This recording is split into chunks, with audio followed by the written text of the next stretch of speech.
Hi ನಮಸ್ತೆ ಎಲ್ಲರಿಗೂ. August 16ರ ಒಳಗಡೆ ನೀವು ಗ್ಯಾಸ್ದು KYC ಮಾಡಿಸಿಲ್ಲ ಅಂತಂದರೆ ಇವಾಗೇನು ನೀವು ತೊಗೋತಾ ಇದ್ದೀರಲ್ಲ 1000 ರೂಪೀಸ್ ಒಳಗಡೆ 900 940 ಅಷ್ಟು ಸಿಲಿಂಡರ್ ನಿಮಗೆ 1 to ಡಬಲ್ ಆಗುತ್ತೆ, ಅಂದರೆ 2100 ರೂಪಾಯಿವರೆಗೂ ಹೋಗುತ್ತೆ. KYCನ ನೀವು ಮಾಡಿಸ್ಬೇಕಂದ್ರೆ ಆನ್ಲೈನಲ್ಲಿ ಅಪ್ಲೈ ಮಾಡ್ಬೋದು ಅಂತೇಳಿ ತುಂಬ ಜನ ವಿಡಿಯೋ ಮಾಡಿ ಹಾಕಿದ್ದಾರೆ.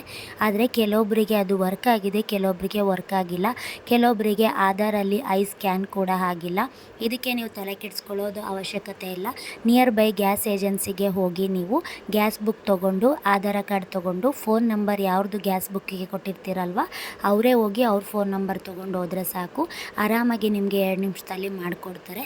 ಇದಕ್ಕೆ ಯಾವುದೇ ರೀತಿ ಅವರು ಅಮೌಂಟ್ನ ಚಾರ್ಜ್ ಮಾಡೋದಿಲ್ಲ, ಕೇಳೋದು ಇಲ್ಲ. ಅಥವಾ ನಿಮ್ಗೆ ಮನೆಗೆ ಯಾರಾದರೂ ಗ್ಯಾಸ್ ಹಾಕಕ್ಕೆ ಬರ್ತಾರಲ್ವ ಅವರು ಕೂಡ ಇದನ್ನು ಮಾಡಿಕೊಡ್ತಾರೆ. ಫಸ್ಟು ನೀವು KYCನ ಆಗಸ್ಟ್ 16ರ ಒಳಗಡೆ ಮಾಡಿಸ್ಕೊಳ್ಳಿ ಅಂತ ಹೇಳ್ತೀನಿ. ಇದರಿಂದ ಸಬ್ಸಿಡಿ ಕೂಡ ನಿಮಗೆ ಕ್ಯಾನ್ಸಲ್ ಆಗುತ್ತೆ.